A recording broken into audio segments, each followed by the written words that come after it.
for random victims. Crystal Cavarez and her father live across a ravine from the roadway where the gunman and his first victims lived. She said they and others heard constant gunfire from the area of the gunman's house, but couldn't say for sure if it was him firing. She goes on, "You could hear the yelling. He'd go off on the hinges," she said. "The shooting, it would be during the day, during the night. I mean, it didn't matter."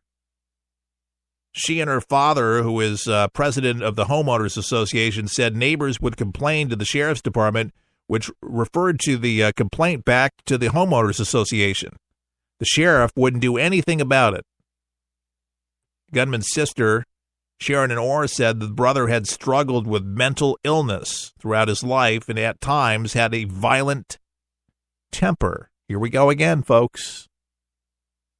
Mentally ill, violent temper. And guess what? He owned firearms. Tama County Assistant Sheriff Phil Johnson said that the shooter was facing charges of assaulting one of the feuding neighbors in January and that she had a restraining order against him. Johnson did not comment on the shooter's access to firearms. Johnson declined to identify the shooter until he and his relatives were notified, but he confirmed the gunman was charged with assault in January and had a restraining order placed against him. The district attorney, Greg Cohen, told the Sacramento Bee that he is prosecuting a man named Kevin Neal in that case. Neal's mother was telling the Associated Press that her son, who was a marijuana grower, was in long-running dispute with neighbors he believed were cooking methamphetamines. So the mother, who spoke on condition that she be named only as Ann, lives in Raleigh, North Carolina, where she raised Neal. She said that she posted his $160,000 bail and spent $10,000 on a lawyer after he was arrested in January for stabbing a neighbor. Neal's mother said the neighbor was slightly cut after Neal grabbed a steak knife out of his hand of the neighbor who was threatening him with it. And, folks, she was weeping, crying when she was telling the Associated Press that she spoke to Neal on the phone on Monday. He said, "Mom, it's all over now." She said, "I have done everything I could." She said, I am fighting against everyone who lives in the area. This is the son to the mother. That's what he said before he went off on the rampage. She said Neal apologized for her during their brief conversation. She thought for all the money she had spent on him, saying he was on a cliff and the people around him were trying to execute him. I think the motive of getting even with his neighbors, and when it went that far, he just went on to a rampage. The police said that the surveillance video shows the shooter unsuccessfully trying to enter a nearby elementary school. After quick thinking, staff members locked the outside doors and barricaded themselves inside when they heard gunshots, and thank God for the heroic efforts of the school there. Cannot say enough for so many schools that are on their A game, protecting the children. Good job. Johnson said the gunman spent about 6 minutes shooting into the Rancho Tehama elementary school before driving off to continue shooting elsewhere. He just couldn't have his way into the school. Said the 45-minute rampage ended when a patrol car rammed the stolen vehicle the shooter was driving and killed him in a shootout.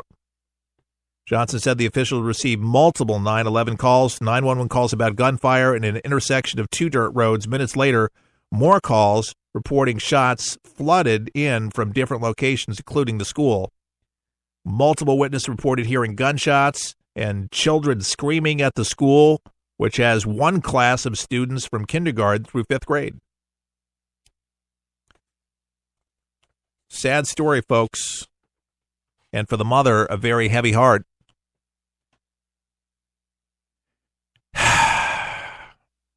She bailed her son out. She spent the money. But there's no mention of getting help for him.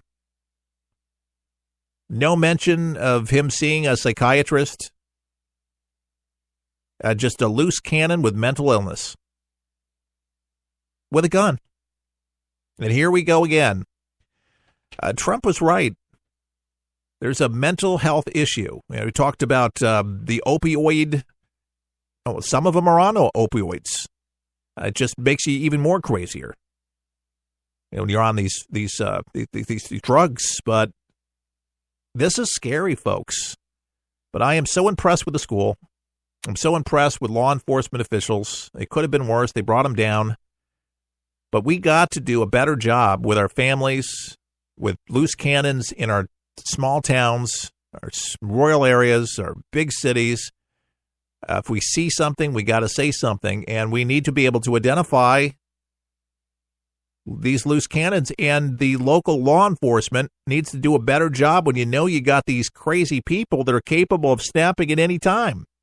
I know people say, well, we knew that he was going to go and grab these guns, start shooting people, head to the school, and all these other things we would have, should have, could have. And we got to do a better job in our society when it comes to it. Starts with the family. You can love your son, you can love your daughter, but if you know that they're kind of, not balanced, you got to give them the mental health help that they need, medication, Baker Act them. I've heard of families having to do that, and that's not a very nice thing to do. But if you know that a person is capable of hurting somebody, which he has shown before, with a knife and launching out and paranoid with doing this, that he was more than capable of doing it again, they should have got him help. And to me, this is what happened to this gentleman who rampaged California, Kevin Neal. He was free to be able to use a semi-automatic rifle and 2 handguns to shoot 14 people. And folks, he killed 4 in 7 different locations across this rural community, including an elementary school, before he died in a shootout with police. So, folks, if you know somebody that might be on edge, if you're listening to the broadcast, you might be that one that is on edge, get help. It's not an easy thing to do, but there's plenty of good doctors out there that are willing to listen to help you. And seek it out. It doesn't mean that you're weak. It means you're stronger because you realize it. Then you can get the help. But if you don't think you need help, then you can't get help. That's basically what they say it is. But counseling is a good thing. If you know you got issues, get help. And I think we'll have a safer place on our streets, in our communities, if we do a better job being more of our brother's keeper. And a lot of people don't want to be that way because they don't want to meddle in other people's businesses. But the more we see things like this happening and how easy it is to go ahead and kill people these days when you're crazed, I think we'll definitely become much more concerned, don't you? We'll be back right after this. We'll help you survive this thing called life. We're for the people, for the people. People is there. It's unlike anything you've ever been through in your life, man. I was driving. This kid threw a grenade at us and went right over our vehicle. It was 12 years old. The shockwave went through my head, rattled up my brain, and left. Danger is around you 360 degrees at all times, and you can't unlearn that. It's impossible to describe the sacrifices these men and women have made to protect our freedoms. And the job of rebuilding their lives is massive and growing every day. Many will need the programs offered by the Wounded Warrior Project for years to come. I didn't know what PTSD was. All I knew is I was having nightmares. And when I got released, my reintegration was go check in at the VA, man. My first coping mechanism was use drugs. Just numb it. Don't feel anything. I was angry. I'm trying to pull myself out of that right now. Your gift today of $19 per month will honor and empower these veterans so they can aid and assist each other. The Wounded Warrior Project is a life raft. I can say this without question that I wouldn't be here today if it weren't for it. Women Wear Project is the first step, getting back out into the world and reforming yourself outside of the service. Call or go online with a pledge of $19 a month. You'll receive this Wounded Warrior Project blanket, and your gift will provide critically needed programs that rebuild lives. That was my first feeling of actually being a part of something bigger than myself again. Well, I lost a few really close friends overseas, and if I quit, I'm going to let them down, and I'm not about to do that. I'm learning to face my fears head on. To trust and see what happens at the end. It's a long process, but I had the drive and desire. Please, call or go online with your gift right now. For the people is there. Your American Heritage. The little boat rocked gently in the swells just beyond the breakwater.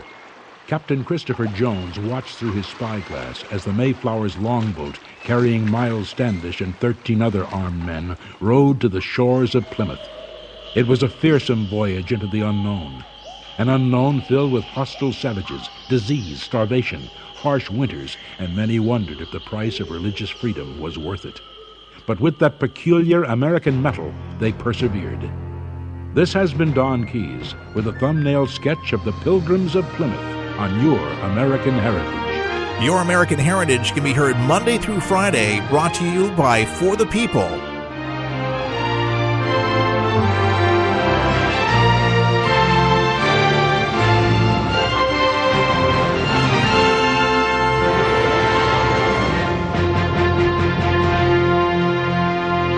Introducing the official For the People coffee mug, featuring the colorful red, white, and blue For the People logo with Keith Allen on a ceramic 11-ounce coffee mug, perfect for any hot beverage of your choice. This mug is a great reminder of what we stand for: God, country, and family, with conservative values and good old-fashioned common sense. To order your For the People coffee mug, pay just $20 plus $3.99 shipping and handling at forthepeopleshow.com. That's forthepeopleshow.com. And enjoy.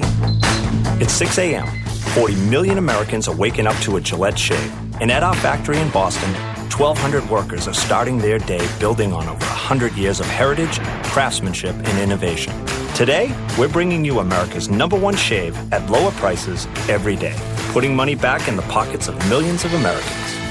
As one of those workers, I'm proud to bring you Gillette quality for less, because nobody can beat the men and women of Gillette. Gillette, the best a man can get.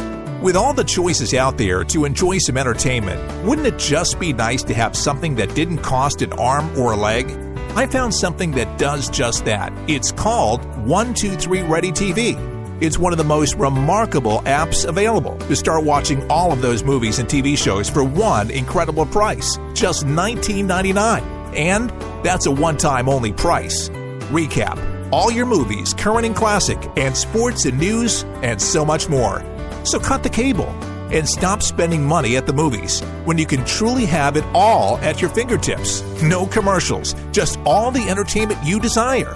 123 Ready TV is available for Windows and all Android devices. Get your 123 Ready TV for just $19.99 at forthepeopleshow.com. That's forthepeopleshow.com. Just click on the store page to get yours now and start enjoying entertainment the way it was supposed to be. Fun.